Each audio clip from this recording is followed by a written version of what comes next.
Malapit na naman nga ang okasyon, kaya naman iisipan kong gumawa ng dessert ngayon. Graham nga ang gagamitin ko, naku siguradong masasarapan kayo. Kaya naman itry nyo na rin ito para hindi naman puro mango Graham ang pambato ninyo. Di tulad ng tita mong di na nagbago. Abay, kada reunion asawa ang hanap sa'yo. Ikaw naman, wag ka na magtampo, concern lang naman siya sa'yo. Ayan tuloy, natapon na ang itlog ko, o diba ang cute ng duck na ito. Nga pala, ihiwalay lang natin yung puti sa pula. 4 na egg yolks lang ang ating isasama. Pagkatapos, maglagay tayo ng konting vanilla. Konting asin, wag mong kalimutan. Puwera lang sa ex mo, matagal ka nang iniwanan. Next naman ay 1/4 cup ng all-purpose flour. Sa Tagalog ay harina, sukatin natin dahil mahirap manansya. Maglalagay din tayo ng 3/4 cups na asukal. Huwag masyadong matamis para iwas diabetes. Pero syempre ikaw na ang magtimpla kung gusto mong mas marami pa. Isang malaking lata ng evaporada. Ibuhos ng dahan-dahan, isang paalala para madali mong haluin gaya niyang pinaikot-ikot ka din.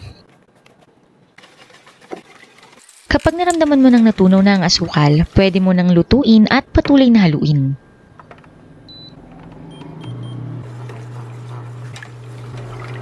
Mararamdaman mong unti-unti itong lumalapot. Doon mo na nga ihuhulog yung butter. Kung wala kayong butter, pwede namang margarine. 1 stick butter ang aking gagamitin. Yung isang bloke nito ay 2 sticks sa atin. Pero nakita nyo naman, halos naubos na ang laman. Kapag nalagay mo na ang butter, patuloy mo lang na haluin. Huwag mong aalisan ng tingin.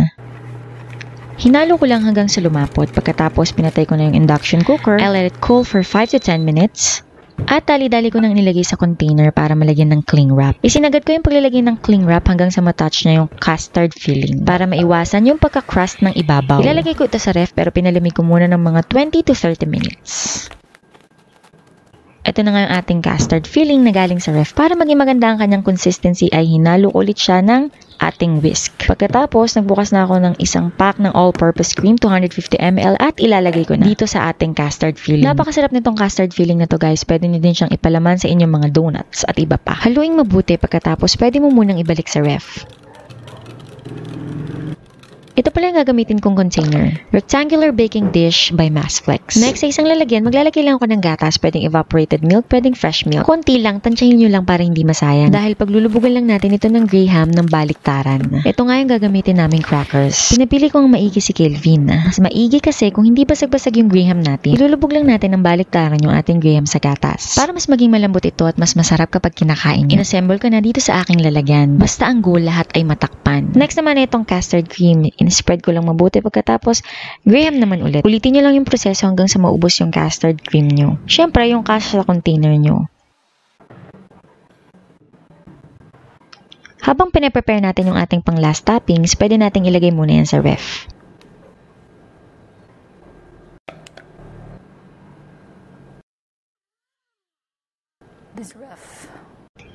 Meron ako ditong dark chocolate. Mga 250 grams. Sukatin natin para sure. Pagkatapos, magpapainit lang ako ng 250 ml all-purpose cream. Pwede nyong painitin gamit ang inyong kalan. Ako, gagamitin ko yung aming microwave. Siguraduhin mainit na mainit para matunaw yung tsokolate. Haluin lang mabuti hanggang sa wala na kayong nakikitang buo-buong tsokolate. Ihulog lang natin sa ibabaw pagkatapos spread nating maigi. At dahil hapon ko na nga ito ginawa, gusto kong maganda pa yung lighting, kaya naman kinabukasan ko na siya binalikan. Ito na nga, sobrang excited na ako talaga namang gusto ko na siyang matikman. Kita nyo naman yan talaga namang nakakatakam. Kaya naman tamang-tama, itry nyo na to lalo't na lalapit na ang holidays.